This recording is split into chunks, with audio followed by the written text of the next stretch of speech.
பாருங்க, இன்னைக்கு நம்ம வீட்டில் ஏரி கோலா மீன் தான். குட்டி குட்டி கோலா இது. பசங்க ஏரிக்கு போய் குளிச்சுட்டு வாங்கிட்டு வந்திருக்கானுங்க. இன்னைக்கு தான் சமைக்க போகிறோம். ஏரி கோலா மீன் தான் வாங்கியிருக்கோம். இன்றைக்கி ஃப்ரை பண்ண போகிறோம். பாருங்கள், இதில் 65 மசாலா போட்டு சூப்பராக இருக்கும்.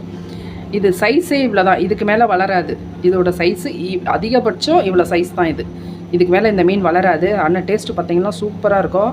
இதில் முள்ளெல்லாம் பெருசாக இருக்காது. நடுவில் மட்டும் ஒரே ஒரு முள் வரும். இங்கே மட்டும் ஒரே ஒரு முள் வரும், அவ்வளோதான். இது 65 போகிறதுக்கு சூப்பராக இருக்கும் பாருங்கள். இது வந்து நான் வீட்டில் ரெடி பண்ணி வச்சுருக்கிற 65 மசாலா. இதை தான் போட்டு ஃப்ரை பண்ண போகிறேன். இது சிக்கனுக்கும் போட்டுக்கலாம், நம்ம மீனுக்கும் போட்டுக்கலாம், மீன் வறுவலுக்கும் போட்டுக்கலாம்.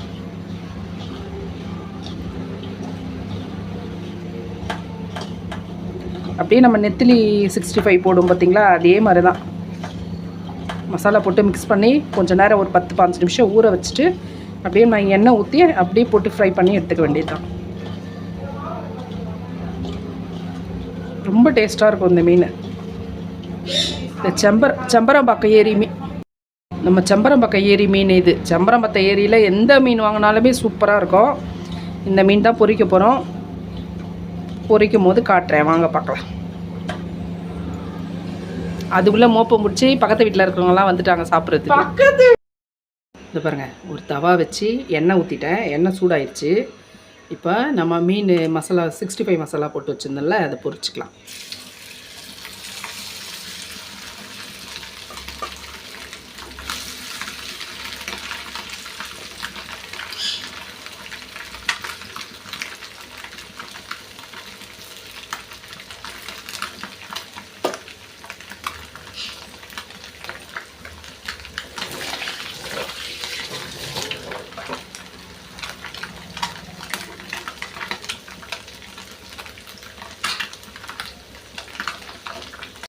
மீன் திருப்பி போட்டுக்கலாம். கொஞ்சம் வெடிக்குது, கொஞ்சம் தூரம் நின்று திருப்புங்க, கொஞ்சம் தள்ளி நின்று திருப்பிங்க. ஆனால் மீன் உடையில சூப்பராக இருக்கு பாருங்கள். இந்த தலை ஃபுல்லுமே கிள்ளி போட்டோம் நாங்கள். க்ளீன் பண்ணுறதுக்குமே ரொம்ப ஈஸியாக இருக்கும். வெந்துருச்சு. கொஞ்சம் கருவேப்பிலை போட்டு எடுத்துடலாம்.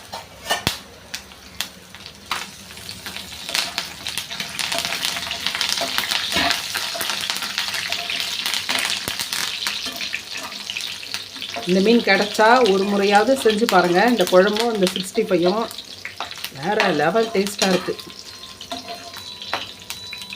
வீடியோ பிடிச்சிருந்தா லைக் பண்ணுங்கள், ஷேர் பண்ணுங்கள், கமெண்ட் பண்ணுங்கள். பாய்.